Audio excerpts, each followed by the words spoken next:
Hola, bienvenidos al podcast del capítulo de jóvenes profesionales de la Asociación Americana de Geólogos Petroleros, AAPG, en Bolivia. ¿Cómo están? Muy buenas noches. Damos la bienvenida a un nuevo episodio de nuestro podcast.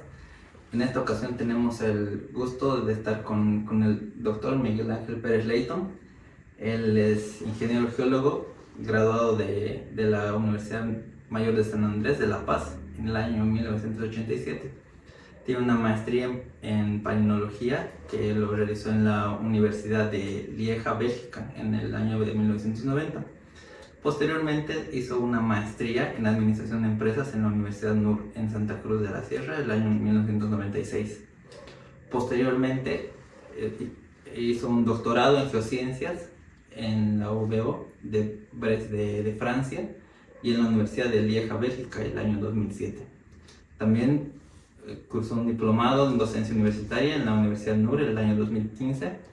Él ejerce la profesión de palinólogo en el CTP de YPFB desde el año 1985 al 88. Después en un siguiente periodo del año 1990 al 98.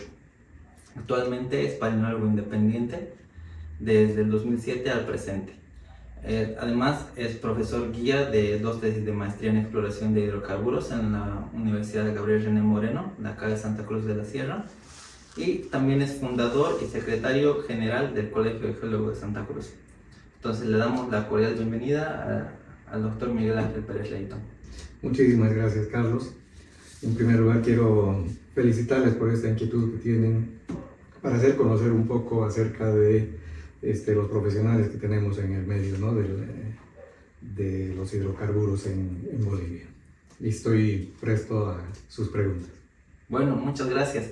Bueno, para empezar quisiéramos saber, doctor Miguel, ¿cuál ha sido su motivación por la que escogió su carrera profesional? Bueno, pienso que como todos, voy a dividir mi respuesta en 2 partes, ¿no? Una, para explicar un poquito cómo ha sido que escogí la carrera de geología y posteriormente cómo se me ha dado las cosas para continuar con la parte de la palinología, que digamos es una segunda parte en la profesionalización. Para la carrera de geología, bueno, como todos seguramente, yo he tenido ciertas inclinaciones y algunas reminiscencias de mi niñez y mi adolescencia. Seguramente vinieron del lugar donde he nacido y tenía siempre una inclinación hacia los estudios de las ciencias naturales y las ciencias exactas. Entonces, cuando en el último año de colegio, recuerdo que nos hicieron los test los test vocacionales. Ahí se diseñó claramente mi inclinación hacia este tipo de ciencias, ¿no? No fue muy difícil para mí elegirla y bueno, en esa época se hablaba muy poco de la exploración de hidrocarburos en La Paz. Como siempre, digamos, eso ha estado más ligado acá en la parte oriental del país y en la parte sur. Y de todas maneras ingresé a la carrera de geología, ¿no? En la primera parte. Ahora, la segunda parte es un poquito que nos va llevando la vida, digamos, ¿no? En sus diferentes, digamos, alternativas que nos da y en la toma de decisiones a partir de la situación en la que nos encontramos. Terminando ya la carrera de Geología en La Paz, se dio un convenio que existía entre la universidad, la UNSA, Yacimientos, YPFB, y un organismo francés de cooperación que era Ørsted en ese momento, y lo que actualmente es el IRD, ¿no? Entre estas 3 instituciones se dio un convenio de cooperación mediante la cual otorgaron becas ese año para que podamos hacer las tesis de licenciatura con la cooperación de YPFB, ¿no? Y con el asesoramiento de técnicos de Ørsted, los franceses. Es así que yo postulé a la beca que era relacionada con el análisis secuencial, parte de sedimentología y estratigrafía, y la palinología de los sedimentos cretácicos en un entorno nuevo en esa época que se estaba dando para el altiplano de Bolivia. Gracias a Dios pude ganarme esa beca y concluida la misma, naturalmente se me presentó la opción supuestamente en la parte de la estratigrafía, ¿no? Que era una novedad. En esa época justamente llegó el doctor Thierry Sempere, ustedes han debido escuchar hablar de él, que fue una autoridad y es una autoridad que revolucionó, digamos, la metodología de trabajar la sedimentología y la estratigrafía en Bolivia. De esa manera llegué a Santa Cruz porque una de las condiciones para el contrato era que me venga a vivir a Santa Cruz. Lastimosamente el año que me contrataron, yo debería haber salido al campo con las brigadas geológicas, pero estas tenían una deuda, digamos, ¿no? De varios años que no habían presentado sus informes. De esa manera se quedaron en gabinete a trabajar, elaborando sus informes atrasados.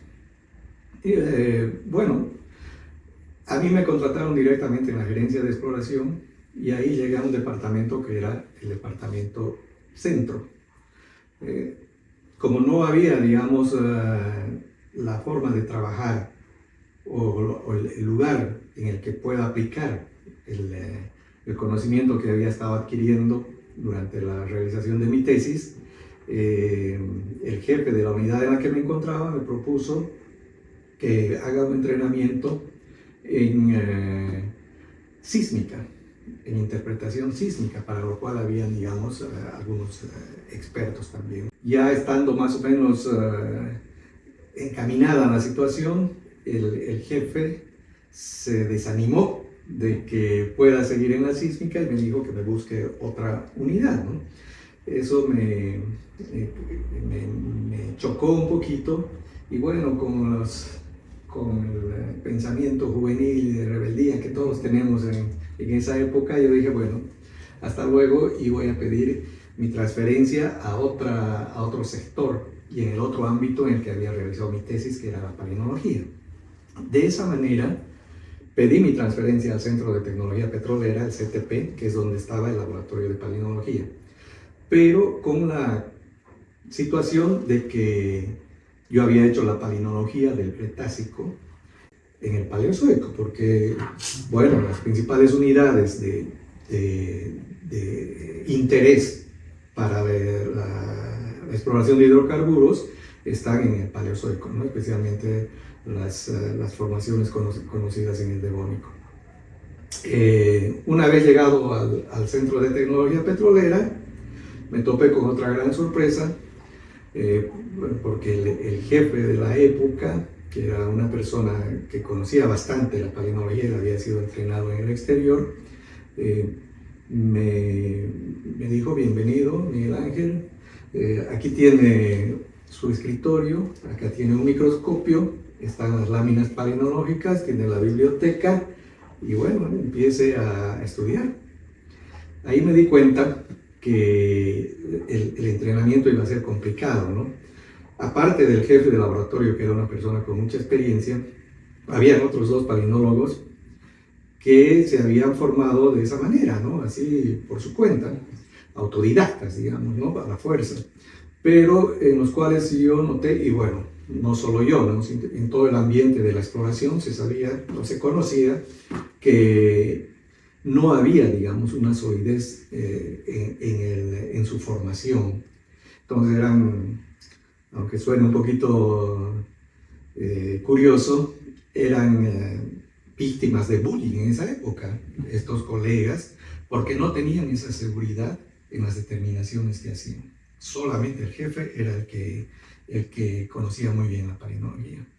En ese momento yo analicé la situación y me di cuenta de que la palinología, como todo vamos a ver posteriormente, es una ciencia de tercer ciclo. Entonces tenemos el segundo ciclo, que es la licenciatura, y la palinología, así como otras especialidades, son ciencias de tercer ciclo, sea de máster o sea de doctorado. Y en ese momento, bueno, tuve que tomar la decisión de que o me convertía en un palinólogo más que iba a ser víctima de bullying, o bien tomaba el toro por las astas, y fue lo que hice. Y con la ayuda de mi familia, especialmente de mi madre, ella se convirtió en mi cónsul en La Paz y fue a averiguar a todas las embajadas y consulados que existían para ver el ofrecimiento de becas que habían, para ver si había en algún momento o en algún lado una formación parecida a lo que pueda ser palinología. Y aquí se da, digamos, otra curiosidad. En el Reino de Bélgica ofreció ese año, el año 88-89, estamos hablando de hace muchos años ya, un programa de máster en palinología del precámbrico al terciario, que me llegaba como anillo al dedo. Entonces apliqué a la beca, hice todos los trámites necesarios, pedí los permisos correspondientes, que no era fácil porque siendo una empresa estatal teníamos que hacer una serie de trámites donde la firma final de la aprobación del permiso tenía que venir incluso del ministro o del vicepresidente de la República, ¿no? De todas maneras se dio, tuve esa suerte y me fui a Bélgica, donde hice la maestría en palinología del precámbrico al terciario, con la suerte de que haya tenido unos profesores o maestros que eran autoridades a nivel mundial. Eso es un poquito, digamos, acerca de mi formación hasta el nivel máster. Posteriormente ya la parte del doctorado la realicé en Bélgica, pero es otra parte, digamos, de mi evolución como profesional, ¿no? Volviendo a Bolivia después del masterado, volví a trabajar al Centro de Tecnología Petrolera. Al poco tiempo lo jubilaron al jefe que tenía y quedé como jefe de laboratorio. Ahí trabajé hasta el año 1997-98, año en que se dio la capitalización de las empresas estratégicas de IPFB, entre las que se encontraba IPFB, Entel, etc. Y por consecuencia de lo cual, muchas de las unidades de servicios que habían en estas empresas estaban destinadas a desaparecer, ¿no? O ser privatizadas. Hubo un pequeño emprendimiento, podríamos llamarlo, un intento más que todo de emprendimiento, con una empresa de riesgo compartida, con una empresa norteamericana, pero que no dio resultados. Sin embargo, todos esos años a mí me sirvieron para poder ver que la palinología era fundamental en la exploración petrolera en Bolivia, de hidrocarburos, ¿no? Como jefe de laboratorio me di cuenta que era una necesidad imperiosa la palinología y que esta era una actividad que no iba a parar. El año 98 se dio una situación muy particular. Esa unidad que se había creado de riesgo compartido con la empresa norteamericana apareció una mañana completamente cercada, con cadenas en las rejas, y donde nos dijeron con una carta de despedida que todos estábamos siendo alejados de la empresa y que volveríamos al día siguiente con un canastillo para recoger nuestros efectos personales. Bueno, esa es una situación complicadísima, ¿no? La mayoría de los colegas se acogieron a la jubilación porque ya eran de edad, pero yo estaba, digamos, en una edad no era tan joven, pero tampoco no me daba como para poder jubilarme, y tampoco no quería, ¿no? Estaba en la cuarentena. De manera que yo ya había pasado algunos de mis estudios, esa maestría, por ejemplo, en Administración de Empresas en la NUR, me sirvió de mucho porque me dio muchas herramientas para poder ver otro tipo de actividades a las que me podía dedicar, y ya tenía un proyecto en mente para poder trabajar por cuenta propia. Sin embargo, al mismo tiempo, la capitalización tuvo algunas cosas buenas, como la que fue eso de que vengan empresas extranjeras a Bolivia a hacer la exploración. Y una de ellas se contactó conmigo porque ellos tenían un proyecto de perforar pozos en el sur de Bolivia, pero necesitaban que en sus pozos exista un palinólogo en boca de pozo. ¿Por qué? Porque bueno, ellos tenían proyectos, tenían cosas, pero su gente no tenía, porque trajeron toda la gente, incluso la gente de perforación, eran equipos completos que venían desde la Argentina, ¿no? El desconocimiento de la estratigrafía y de la geología en general de Bolivia les obligaba a tener un palinólogo que les vaya, digamos, describiendo un poco lo que pasaba en subsuelo. De esa manera me propusieron formar un laboratorio prácticamente ambulante, ¿no? Para que haga los trabajos en boca de pozo, y yo acepté el reto nuevamente, ¿no? Le dije que bueno, y es de esa manera que yo empecé a trabajar por cuenta propia y había dejado de lado mi otro emprendimiento que ya estaba a punto de hacerlo. Y bueno, ¿qué pasó después? Eso me dio la idea de que yo tenía que concentrar el laboratorio en un lugar, no podía ser otro que Santa Cruz, y desde este lugar ofrecer los servicios a todas las compañías que iban viniendo. Y fue así como lo hice. Dejé de ir a los pozos y empecé a recibir las muestras en el laboratorio acá en Santa Cruz. El doctorado vino después de algún tiempo. Había trabajado, ya estaba viniéndose la empresa francesa con mucho ímpetu a Bolivia, y ellos querían tener un profesional en palinología, no dependiente de ellos, sino independiente, pero que tenga, digamos, la forma de trabajar que ellos imperaban, y además con una tabla bioestratigráfica basada en palinomorfos, de acuerdo a lo que ellos tenían con sus expertos en Francia, ¿no? De esa manera me propusieron hacer un doctorado en las universidades, como lo dije, en Francia y en Bélgica, y además, seguir especializándome. Ese fue otro gran reto que tuve que analizar mucho, porque yo ya estaba con familia, con hijos adolescentes, pero el proyecto era muy bueno. Se llamaba el Proyecto Bolivia, y el ofrecimiento de la beca no era una beca para un estudiante normal, ¿no? Sino que era una beca que ellos le llaman una beca cifras.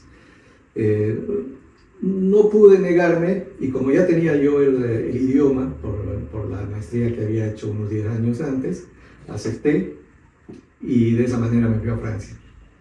Hice la tesis en 4 años, volví con el título el diploma de doctorado en las 2 universidades, y continué aquí mi trabajo, dando el servicio, y que es lo que continúo haciendo hasta ahora, ¿no? Eso sería, digamos, un poquito lo referente a mi formación y cómo se fueron dando las situaciones y las circunstancias en las que uno va eligiendo y tomando decisiones a partir de las oportunidades que se le van presentando. Bastante interesante su experiencia, doctor Miguel. Uh-huh. Y bueno, para que nuestro público pueda entender qué trabajo realiza un profesional, en su caso en el área de la palinología, que es una especialidad de las geociencias. Es interesante, ¿no? La palinología prácticamente es desconocida en Bolivia, ¿no?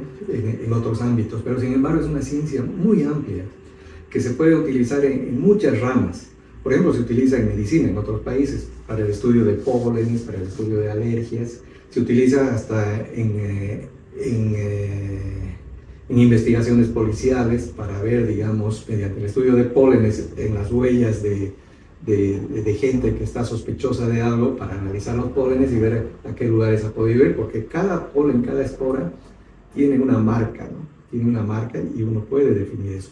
Se estudia también la palinología, por ejemplo, para reconstrucciones de medio ambiente en el cuaternario, para estudiar los paleoclimas.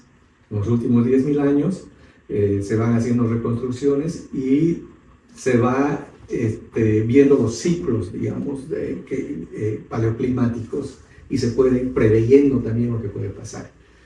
En geología es interesante, se llamaría más bien paleopalinología, porque se estudian diferentes organismos, entre ellos pólenes, esporas, acritarcos, quitinozoarios, que son organismos o partes de organismos de vida microscópicos que han existido en toda la historia de la Tierra. Entonces, en geología nos sirve mucho para datar las rocas. Esa es su primera aplicación en geología. Esto, digamos, para el mapeo en superficie, para el levantamiento de columnas y poder ir dando las edades que tienen las rocas, ¿no? Y más específicamente en hidrocarburos, además de esa datación que hacemos o las determinaciones de edades conforme se va haciendo un proyecto exploratorio en profundidad, a veces es la única herramienta que se tiene para poder determinar en qué niveles está la perforación, ¿no? Además de la determinación de edad, otros datos importantes son el índice de alteración térmica, que nos da el grado de maduración de la roca, ¿no? Que es un primer paso para una evaluación que posteriormente será más específica con datos de la geoquímica. Y otro dato importante también es la caracterización de palinofacies. Con esto nosotros podemos ver todos y los diferentes componentes que existen en la materia orgánica de las rocas, de las rocas, y catalogarlas por familias. De acuerdo a eso se puede saber qué tipo de hidrocarburos se pueden formar. Y con el IAT además se puede definir si esa roca es madura, inmadura o ya está, digamos, en un proceso de posmaduración. Esos tres, digamos, son los elementos fundamentales de la paleopalinología en la exploración de hidrocarburos. No sé si nos podría comentar su trabajo de tesis doctoral o sus otros trabajos sobre palinología del Devónico, que es de referencia ahora en la industria petrolera, al público comentarle un poquito. Claro. Mire, aquí pasa otra cosa bien curiosa, ¿no? Dado que mi tesis ha sido la tesis doctoral, ¿no? Ha sido patrocinada por una empresa petrolera. Okay. En el momento de defenderla, a mí me pasó algo extraño, ¿no? Porque en el momento de defenderla, acá estamos acostumbrados a invitar a nuestros amigos, a los parientes, en fin, para que vayan a verla, ¿no? Y sirvan un poco de apoyo. Allá, faltando horas para la defensa de la tesis, me dijeron que iba a ser a huis clos. Huis clos en francés quiere decir puerta cerrada. Y que la tesis no se iba a publicar. ¿Por qué? Por cuestiones de confidencialidad. Solamente hemos estado en la defensa de la tesis, yo y los tribunales, nadie más. Y lo que me decía acerca de los otros trabajos que hago, lastimosamente no se han podido publicar. No se han podido publicar porque tengo contratos de confidencialidad con todas las empresas con las que trabajo, ¿no? Ese es uno de los grandes problemas, porque mi nombre, digamos, no figura en publicaciones ni en nada de cuestiones científicas. Lo que yo hago es la aplicación directa de la ciencia a la industria de los hidrocarburos. Todos mis informes, digamos, o cada uno de mis informes podría ser una publicación en sí misma, porque tiene todas las partes que se necesita para una publicación científica. Tiene introducción, tiene una serie de cuestiones que podría ser cada una misma una publicación. Lastimosamente, este asunto de la confidencialidad es lo que impide que se puedan conocer más. Pero en general, digamos, yo he trabajado con la mayoría de las compañías petroleras que han venido a operar en Bolivia en la parte de la exploración, y he trabajado en más de unos 150 pozos de exploración y secciones de superficie, no tengo calculado, pero el número de muestras también son varios miles, decenas de miles de muestras que se han analizado. ¿Y cuáles son los desafíos profesionales que tiene en la actualidad? ¿Personalmente? Sí. Personalmente, digamos, estoy en un momento de madurez, digamos, en mi carrera. Tengo la suficiente experiencia, llevan casi 40 años de que hago la palinología, tanto en el ámbito privado como en el ámbito de las empresas estatales. Y bueno, por el lado de mi experiencia, le digo, y el conocimiento y el know-how, no tendría ningún problema. Más bien, para mí, cada que recibo una muestra es digamos, una alegría de saber qué es lo que voy a encontrar, ¿no? Por otro lado, un problema grande es la incertidumbre, ¿no? En la exploración, por decir. Ahora mismo no sabemos. Yo, por ejemplo, les doy el ejemplo. Desde enero que se terminaron 2 pozos exploratorios, Payaya Centro y Astilleros, fueron las últimas muestras que recibí en enero. Bueno, febrero, marzo, abril, mayo, 4 meses que no tengo ni una muestra. Y probablemente estamos haciendo, digamos, los contratos y la parte administrativa para continuar haciendo en los proyectos futuros, pero hasta que comiencen a perforar y se lleguen a los niveles donde se comience el muestreo palinológico, pienso que a fin de año, con suerte, vamos a estar volviendo a tener actividad, ¿no? Entonces, un desafío sería ese, ¿no? El poder mantener vigencia, digamos, con estos gaps en el trabajo, ¿no? Y por otro lado, la parte económica, ¿no? Bueno, a lo largo de mi carrera yo he podido, digamos, solventar económicamente la familia y todo lo que eso involucra. Y actualmente, digamos, tengo cierta comodidad en eso, ¿no? Pero yo digo, para una persona joven que se podría lanzar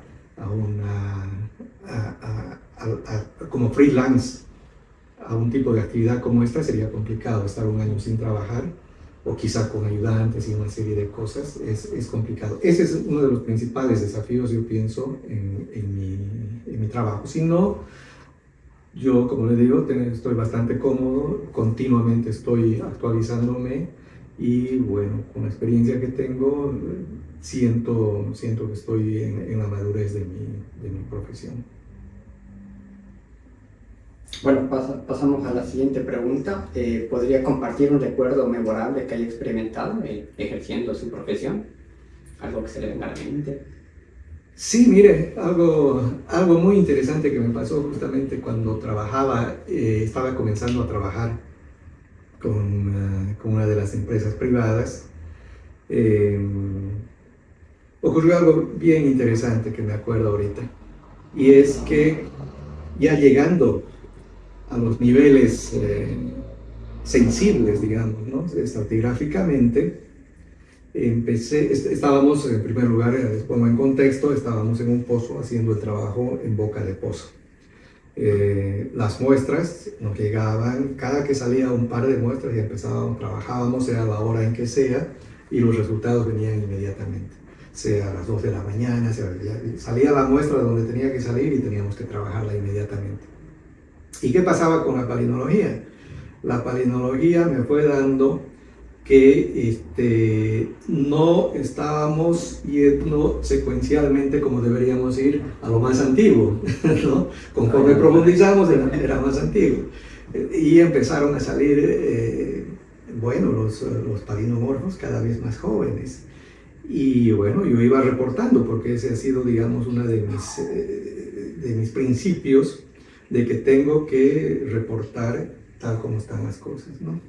Eso fue durante un buen tiempo, un buen intervalo, que las rocas iban saliendo cada vez más jóvenes, y contrariamente a lo que decía la palinología, el Wellsite, el geólogo del pozo, no reportaba así, sino que seguía reportando una secuencia normal. En ese momento había grandes discusiones, ¿no? Porque no se manejaba desde Santa Cruz o desde Bolivia, digamos, el asunto del pozo. Estaban en Buenos Aires en una reunión, y también en esa época, debido a ser principios de los 90, no estaban las comunicaciones como ahora, todo era por teléfono satelital, una cosa de esas, ¿no? Y me convocaron, mediante el website, me convocaron a una reunión con la gente de Buenos Aires y empezaron a interpelarme, ¿no? Diciendo por qué yo estaba reportando así. Y les dije, bueno, aquí en Bolivia tenemos un dicho: lo que se ve se anota, como en el cacho, ¿no? Nosotros tenemos ese juego, y bueno, lo que se ve se anota, les dije. Y eso no cayó muy bien a la gente, y yo le dije, yo voy a seguir reportando lo que yo veo. Para mí que estas cosas están yendo cada vez más jóvenes. Y se oyó nomás la voz de uno de esos que diga, solo falta que diga que estamos perforando hacia arriba. Y bueno, pues no es mi culpa, le dije yo, no es mi culpa, ustedes verán la interpretación que se da. Bueno, pasaron un par de semanas más y ya no tuvieron otra opción que, bueno, ya empezó a salir carbonífero directamente, ¿no? No tuvieron otra opción que interpretar como realmente eran las cosas, que habíamos entrado a un flanco volcado y que estábamos perforando hacia arriba. Le dieron la razón. Claro, tuvieron que... Bueno, y como es, hay varias anécdotas de ese tipo, ¿no? Hay varias anécdotas de ese tipo, y una de las utilidades grandes de la palinología es esa, ¿no? De poder, mediante la determinación de la edad, poder determinar eso, poder determinar fallas también, porque muchas veces hemos determinado mediante la palinología fallas que no estaban interpretadas, digamos, ni puestas en las prognosis de los pozos. Bueno, doctor Miguel, bueno, cambiando un poco la temática, ¿cómo cree usted que va a ser el futuro energético acá en nuestro país, en Bolivia? Bueno, lo que yo analizo para la política energética en Bolivia y en el mundo en realidad, tiene que haber un cambio, ¿no? Estamos entrando a situaciones muy complejas y bueno, Bolivia es signataria de tratados internacionales que los tiene que cumplir. Uno de esos tratados internacionales son, digamos, las rondas de París y esas cosas donde se tiene que llegar a una reducción de la temperatura del planeta en 1.5 grados para el 2050. Y esto implica un abandono progresivo de las energías fósiles en las que nosotros, digamos, nos movemos. Pero esto depende mucho, o depende totalmente en Bolivia, de las políticas gubernamentales, ¿no?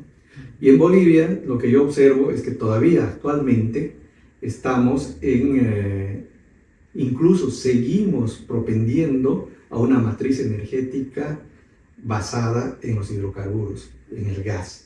Se siguen haciendo conexiones domiciliarias, se sigue promoviendo el uso del gas vehicular y si eso va a seguir pasando, bueno, no nos queda más que vayamos nosotros a seguir explorando y a seguir buscando, ¿no? Porque cambiar de matriz energética ahora,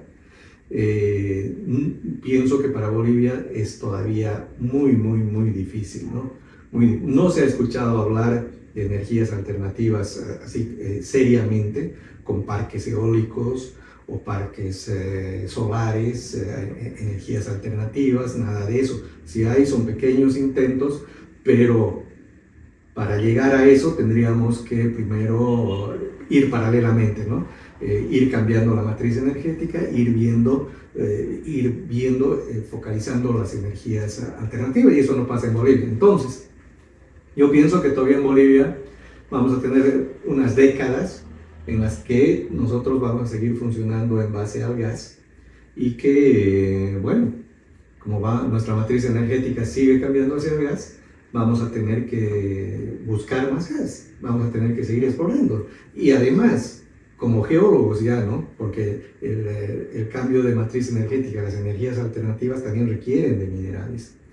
Los minerales que ahora están de moda, ¿no? Los minerales raros, las tierras raras y todo eso, también tienen que ser explorados. Y en Bolivia tenemos, aparentemente tenemos lugares donde se puede hacer la exploración de esos minerales. Como geólogos, se puede en cualquier momento, digamos, cambiar y ver el reciclaje profesional de cada uno.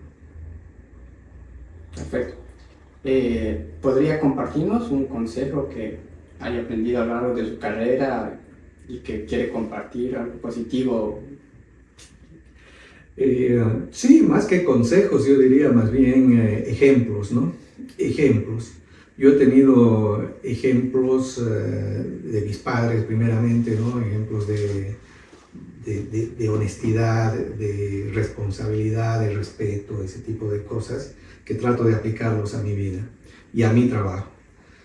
Otra de las personas que ha influido mucho en mí ha sido el profesor Mauricio Estrel, que ha sido quien implementó la maestría en Bélgica en esa época, y que por otro lado le diré que ha durado solamente 3 años la maestría, o sea que no se la volvió a dar, y era una maestría internacional donde habían alumnos de diferentes nacionalidades europeas y de otras partes del mundo. Este profesor Strebe era un ejemplo también de rectitud, además de las capacidades que tenía, ¿no? Tenía mucha capacidad de síntesis, era una persona humilde, sencilla, y todo eso es lo que yo valoro, digamos, en las personas y la capacidad de trabajo honesta que uno puede tener. Por otro lado, yo pienso como consejo para los jóvenes profesionales, yo pienso que para poder ejercer tranquilamente una profesión se tiene que ver de formarse bien para no tener inseguridades, para poder hacerlo bien. No solamente una profesión, en cualquier oficio, en cualquier actividad. Eso yo también les digo a mis hijos, ¿no? Quieres hacer lo que sea, tienes que hacerla bien y aprender a hacerla bien. Y tienen que buscar el lugar apropiado donde puedan aprender a hacer bien la actividad a la que se dediquen.